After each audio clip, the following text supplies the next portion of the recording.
Rosa Marta Gutiérrez Rodríguez, licenciada y maestra en Pedagogía por la UNAM FES Acatlán y doctora en Pedagogía por la Facultad de Filosofía y Letras UNAM. Es jefa del Departamento de Investigación Educativa en la Coordinación de Investigación Multidisciplinaria y Aplicada en la FES Acatlán. Es autora de artículos, capítulos de libros y libros. Miembro del macroproyecto Memorias de una pandemia, en el equipo de México UNAM FES Acatlán, sobre la línea de investigación Claxo, Territorialidades, Espiritualidades y Cuerpos. Actualmente trabaja el proyecto de educación ambiental en la educación primaria mexicana, un estudio México-Brasil. Muy buenos días, doctora. Buenos días. Muchas gracias por aceptar esta invitación para preparar mi clase. Queremos hacerle algunas preguntas. Me gustaría comenzar con la siguiente.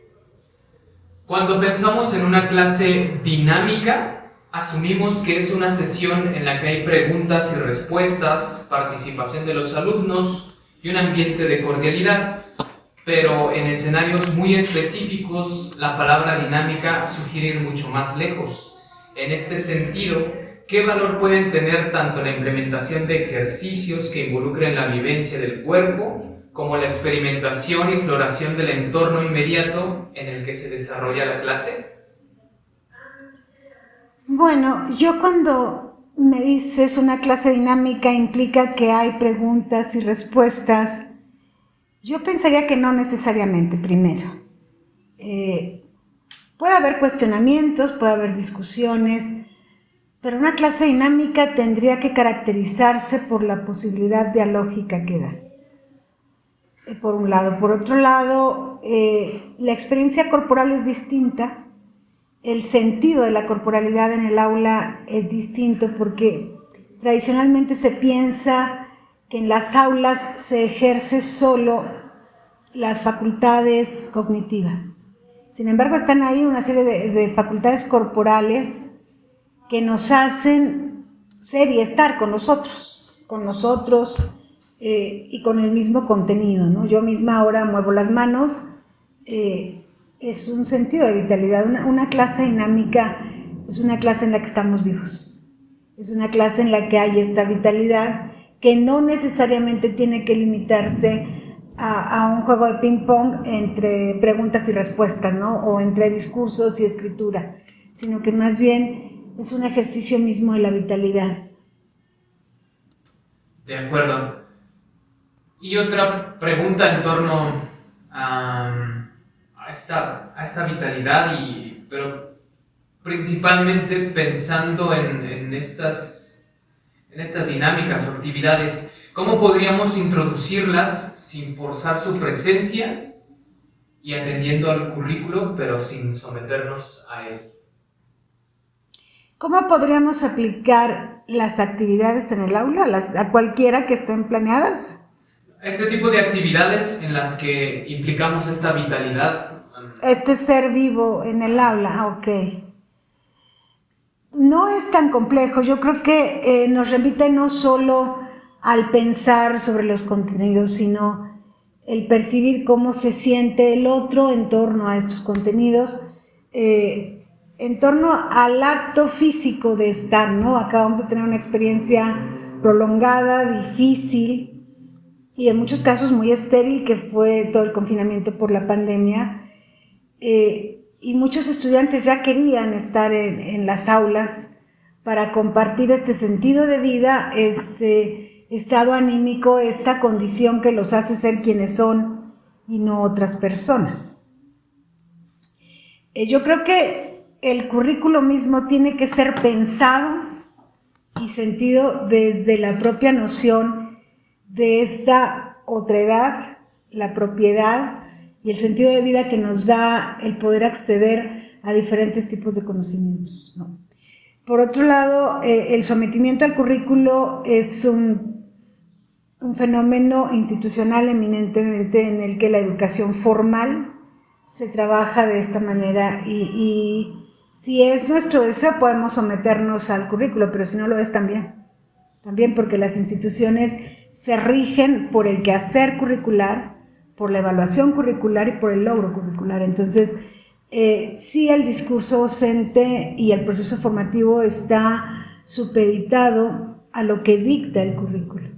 Sin embargo, aquí sí, como diría Tardif, considerar que se trata de una actividad muy artesanal, muy particular, reviste a la docencia de un carácter no solo artístico, sino afectivo y también de mucha vitalidad. El docente tiene que ser capaz de recuperar lo vivo del otro, lo que aporta ese otro, lo que aprende el docente de ese otro que es el estudiante, y en un sentido de regreso circular, el estudiante mismo recibe de la docencia, del currículo, de la información misma, una serie de elementos que le permiten considerarse vivo en la medida en que lo cuestiona, no en la medida en que lo digiere o se apropia de un saber ajeno a él, sino en la medida en que es capaz de cuestionarlo.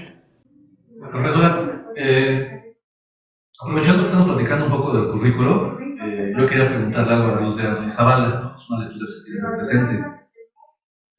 Y esto es lo siguiente. Anthony Zavala dice que en la enseñanza tradicional se le da más peso a los contenidos conceptuales, medianamente a los procedimentales y escasamente a los actitudinales. ¿Eso está de acuerdo con ello? Por un lado. Por otro, ¿cómo se podría modificar ello desde el currículo oculto? Y digo desde el currículo oculto porque hacer modificaciones al currículo expreso es un tema mucho más complejo que requiere muchas manos y mucho más tiempo. Ok. Sí estoy completamente de acuerdo con Anthony Zavala en que en una tendencia convencional se privilegia el contenido disciplinar en el currículo como lo prioritario, como aquello que es trascendente o importante. Están todos los desempeños psicopedagógicos o de habilidades y de actitudes.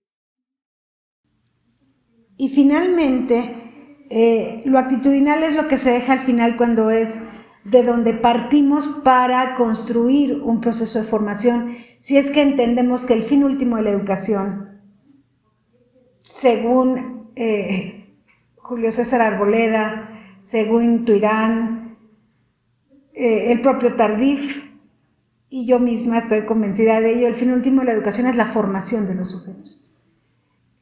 Un proceso mucho más complejo.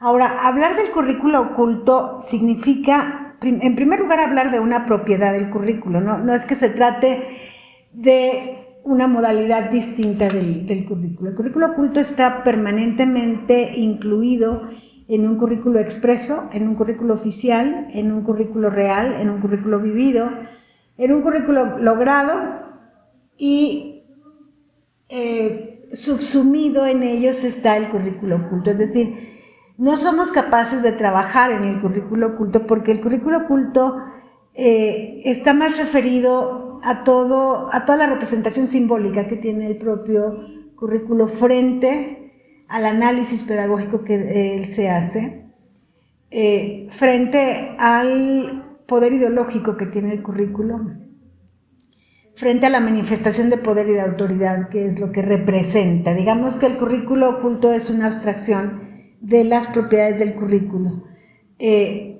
Yo creo que se puede trabajar desde el currículo real, que es el que el profesor y los estudiantes viven en el aula, en la planeación didáctica para el aula, no para la institución, en la que cuentas con cierto margen de maniobra para poder trabajar en esa planeación didáctica estas estrategias de experiencias, técnicas y tácticas que van a poder hacer más vivo el currículo en la medida en que empiezas por trabajarlo justo al revés.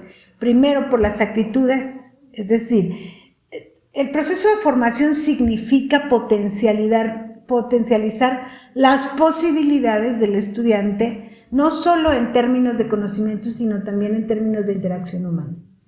Si entendemos que el principio de la formación es la otredad, es decir, el formar al estudiante para los otros, con los otros, en los otros y desde los otros, entonces lo primero que tendríamos que trabajar serían las actitudes. Después tendríamos que trabajar la parte, pues sí, de los contenidos disciplinares, porque no significa que te deshagas de la disciplina, significa que la disciplina se orienta a la formación de los sujetos, a entender que el contenido disciplinar que tú trabajas no tiene que ver con su posibilidad de capitalización en términos de mercantilización de la profesión, sino que más bien tiene que ver con aquella posibilidad que te da ese contenido de brindarlo al otro, de apoyar al otro y de estar con ese otro. Entonces, yo creo que es más bien en esta parte expresa en la que el contenido tiene que ver con la posibilidad de potencializar al otro. Me parece que la planeación didáctica, el currículo expreso sí, el currículo vivido también, no el currículo oficial, porque el oficial ya trae un montón de cosas establecidas, ¿no? Es el caso, por ejemplo, de la educación primaria, donde viene ya todo prescrito. En estos casos el profesor se limita a ejecutar y en algunos casos a improvisar algunas condiciones específicas para el aula en virtud de que no se adecúan a la posibilidad de los propios estudiantes. En el caso de los niveles medio superior y superior tenemos un poco más de margen, como te decía, en el sentido de que podemos no solo modificar, sino transformar el sentido mismo de los quehaceres áulicos, ¿no? Trascender el contenido para trabajar primero la parte de las actitudes, ¿no? Un poco es el cuestionamiento que he hecho yo con las tesis de maestría de Madems, pues en el sentido de que no me interesa que les dicten tanto. No se trata de verter un contenido que es absolutamente ajeno a los estudiantes, sino más bien buscar las alternativas que nos permitan acercar el conocimiento en términos de significación, sobre todo de un proceso de interiorización, que no es mecánico. La interiorización significa mucho más que apropiarse de un saber. La interiorización significa adquirir conciencia de ese saber y de cómo ese saber contribuye con los otros desde la propiedad del sujeto. Es un proceso mucho más complejo. Entonces yo apostaría más a eso. De cualquier forma, el currículo oculto está ahí, es inmanente, pero es omnipresente. En todas las formas del currículo va a estar presente la autoridad institucional, la autoridad educativa y el sentido de poder, diría Foucault, ¿no? En términos de educación. Por último, y es que precisamente hablando de esta visión de Foucault, parece que es como contraria a la visión de Antoni Zavala, ¿no? Por ejemplo, Antoni Zavala sí aplicaría, porque más bien iría al currículo oculto como aquello que no está expreso y sobre lo cual el profesor tiene capacidad, ¿no?, de maniobra para justamente trabajar contra este currículo formal, ¿no?, y tradicional, por ejemplo, ¿no? Pero aquí yo creo que hay que diferenciar. Foucault hace una magnífica interpretación filosófica y teórica de la institución escolar y del currículo de alguna manera como elementos que dan cuenta del poder que ejerce la educación sobre los sujetos.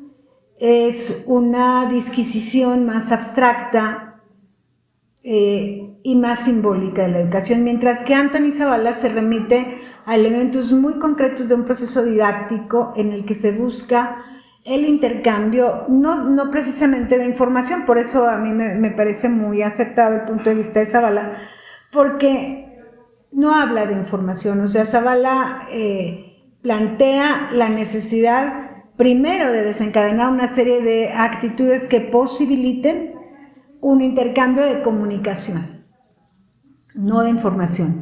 No se limita a los contenidos, pero Zavala está muy aterrizado en un terreno muy concreto que es la didáctica. Una didáctica que posibilita la interacción con los otros es una didáctica que forma. Una didáctica que posibilita la técnica solo informa, ¿no? Es distinto. Y lo que busca la didáctica informativa es agilizar la transmisión, mientras que una didáctica formativa, una didáctica más edificante, diría Arboleda, es una didáctica que lo que pretende es la formación, desde el descubrimiento del sujeto por sí mismo. No desde que tú me digas a mí cómo soy yo y yo te diga a ti cómo eres tú, no. Yo voy adquiriendo conciencia de mí, frente a los otros y con los otros. Por eso, uno de los principios de los procesos formativos es la otredad. Mientras que uno de los principios de los procesos informativos es la propiedad, ¿no? Se concibe al estudiante más como un individuo que como un sujeto. Gracias. Muchas gracias.